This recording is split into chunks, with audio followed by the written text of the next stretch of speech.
In his lifetime, I think my dad has taken over 150 different Boundary Waters trips. My mom too. They've grown up, they taught us well how to camp in the Boundary Waters.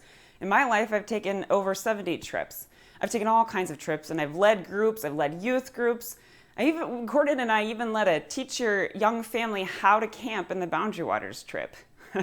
This past summer, I led a women's trip, and 6 of the most amazing, hardworking rock star women went on this trip with me. But I tell you what, this trip was so different than many of the other trips I've been on. It was so bizarre. We kept having all these firsts. Even after all these different trips that I've taken, there were still these different firsts. Many of us in this pandemic, most of everybody that I've been talking to, this pandemic is a first, right? So many bizarre and new and weird things are happening. In the sermon series that we're currently doing, we're talking about living in the moment. And we're just embracing the different things that we're experiencing, but also knowing that God is moving and God is working even during this time.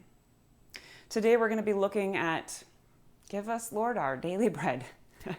And talking about the anxieties that we might experience as we continue to walk through this pandemic. One of the most bizarre pieces of this trip was a closed portage. I've never experienced that before in all the trips that I've taken. You see, we were traveling through a part of the Boundary Waters that actually left the borders of the Boundary Waters and went into some public lakes, and then we had to take that portage back into the Boundary Waters. So we just needed to travel through. This happens once in a while in different areas in the Boundary Waters, and so we needed to travel through. But there happened to be a campground in the middle of these 2 lakes, and you could drive to the campground. It was wide enough.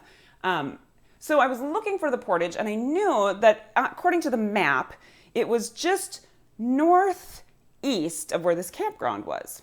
So I found what I thought looked like the opening of the portage, and I was the first canoe there, and I unpacked my stuff, and I've got my canoe, and I've got my buddy, and we're walking up the portage, and I am thinking, this does not seem right. There's something about this that just seems off. And pretty soon, sure enough, there I am in the middle of the campground. I'm like, this does not make sense at all. I should be a little further northeast of this. And so I put down the canoe, and I proceeded to spend the next 2 hours looking for where this portage was. Now, I've dealt with anxiety in my life, and I tell you, this was one of the most anxious-ridden moments of my life. I was responsible for getting these women out of here, and I could not figure out why I couldn't find the portage. This had never happened to me before. Meanwhile, during all of this, trying to figure out what was going on, I came across a woman named Carol. And Carol was, I don't know, maybe in her early 70s, and she was there with her husband and her grown children, having their camping trip. And Carol and I began to talk. And as I began to talk to Carol, it became very clear to me that she and I were not on the same page. We really were not understanding each other. And I could tell that Carol didn't necessarily know how to read a map. Now, if I'm responsible for getting these 6 other women out of the woods, I am not going to put my trust into a person who cannot read a map. I'm sure Carol is a lovely woman. Had we met on any other circumstances, I would have had a lot more appreciation for what a wonderful person she was. But I needed to get these women back on the trail and heading forward, and I wasn't going to trust a woman who didn't know how to read a map. Our text for today comes from Matthew chapter 6, verses 5 through 13. This is where we learn about the Lord's Prayer. It says, when you pray, don't be like the hypocrites who love to pray publicly in the street corners and in the synagogues where everyone can see them. I tell you the truth. That is the only reward that they're ever really going to get. But when you pray, go away by yourself. Shut the door behind you and pray to your Father in private. Then your Father who sees everything will reward you. And when you pray, don't be like the Gentiles who babble on and on. They think their prayers are answered by merely repeating their words again and again. Don't be like that. For your Father in heaven knows exactly what you need, even before you ask him. Pray like this. Thy kingdom come, our Father, thy will be done, on earth as it is in heaven. Give us today the food that we need. And forgive us our trespasses as we forgive those who trespass against us. And deliver us not from evil, for thine is the kingdom and the power and the glory forever. It's interesting. I think often we have this picture in our head of sort of a Sunday school lesson, right? Like Jesus gathered some people and he's like, okay, today class, we are going to learn about how to pray. But that is not what is happening here at all. Instead, Jesus is radically challenging the thoughts around prayer, right? He says, don't be like the Pharisees who are making a show. They're doing a ritualistic, sort of really a pious demonstration of prayer. Don't be like that. Now, let me be clear that Jesus is not saying that public prayer isn't appropriate. He's not saying that we shouldn't publicly pray. We know that in the Christian church, corporate prayer and prayer and worship is a huge part of what we're doing. It's that it isn't just for show. And sometimes we miss that the Gentiles were kind of doing the same thing. They were also on the streets, and they would pray for hours and hours. And it was like, I had this picture of them almost begging their God, like if I just say it the right way, or if I say it enough times, or if I finally find the way that pleases the God, maybe that God will answer me. But that God doesn't answer them because that God is not real, right? And Jesus is like, you don't have to do that. You don't have to do that. And instead, you can go away to a private place, an intimate invitation to have prayer with the living God. And you don't have to repeat yourself over and over again, because your Father, whom loves and adores you and is so looking forward to that precious time spent with you, that you don't have to repeat yourself over and over again. You get to come to God with the things that are on your heart. And prayer becomes this intimate invitation that we get to be a part of. At some point within this conversation that Carol and I were having, I was beginning to lose patience, because I was like, look, we got to keep moving, right? Like, I am in forward motion here. We got to go. But Carol took me by the shoulders and she looked me in the eyes. Now, I am thinking, this woman is either very brave or she's very uneducated, because you do not take and touch a backwoods Scandinavian woman. We hardly touch our own. I'm very, hugging is something that I've learned how to do over the years. We're not really touchy-feely people, but this woman, she touched me. She took me by the shoulders and she looked me in the eye. And she said, honey, you're going to have to change your thinking.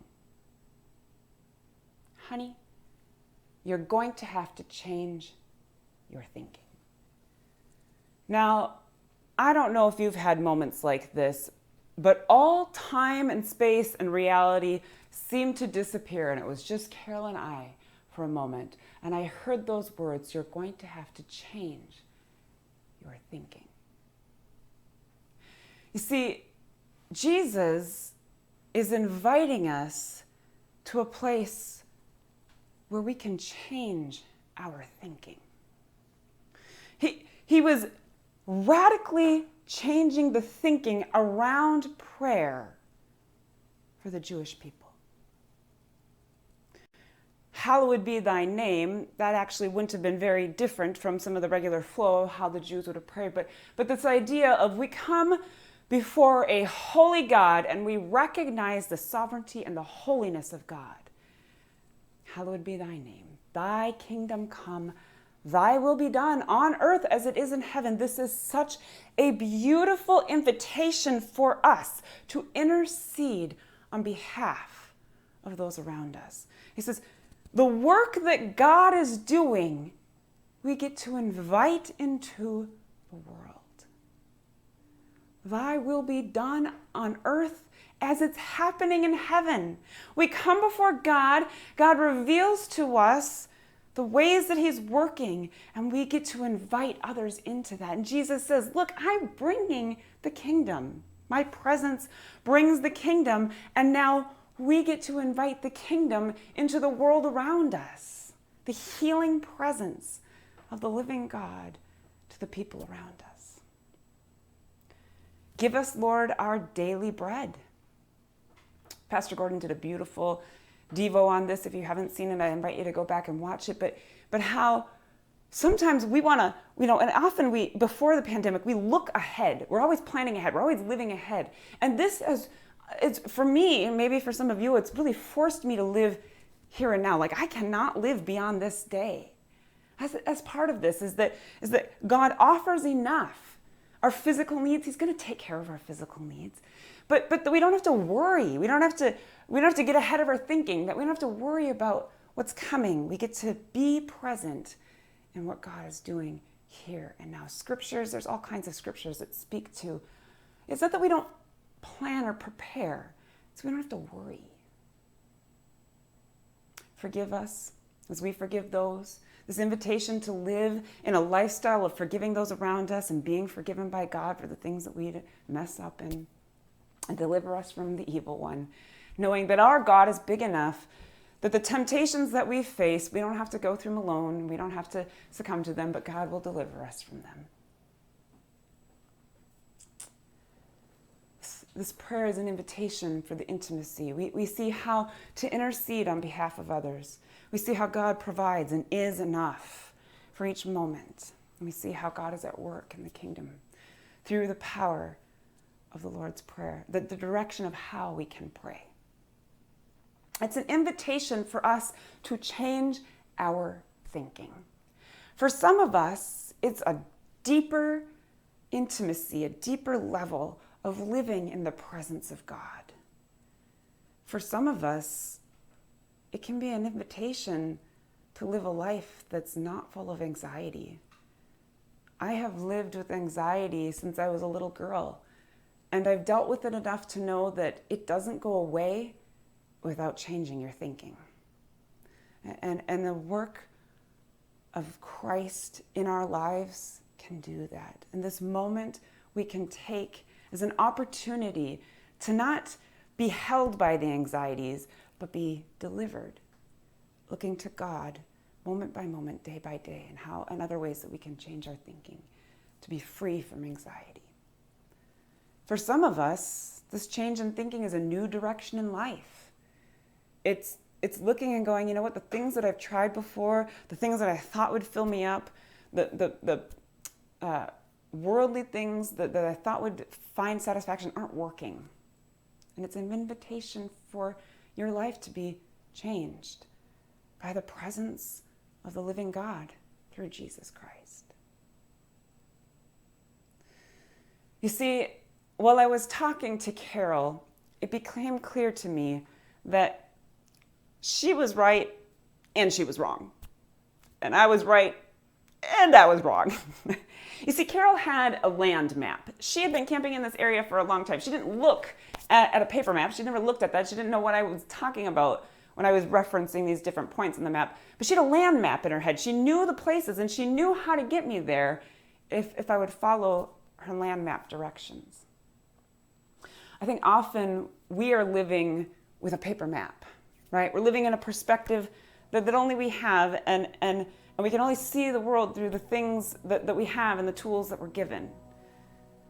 But God has a kingdom map. God has a map of the entire work that he's doing, and he invites us in to the work of the kingdom map. It's an invitation to change our thinking, and it's an invitation to rely more fully on the work that God is doing. Let us pray. Oh, holy and gracious and loving God, we continue to worship you, knowing that we can put our whole trust in you, and we continue to seek you. We bring forth the people that we love and care about, and we seek the work that you're doing, and we ask for you to bring it here on earth. And God, we thank you that you intimately invite us to a deep relationship with you. So no matter where we are today, Lord, I want to pray for those who are listening. I want to pray, God, for each individual and where they are at this journey. I want to pray for those dealing with anxiety. I want to pray for those who are looking for a deeper connection with you. And Lord, I want to pray for those who've maybe thought about seeking you for the first time. Lord, you know their hearts. You see their prayers. And I lift each prayer up to you, and I praise you and thank you for each person. It is in your holy and precious name that we pray.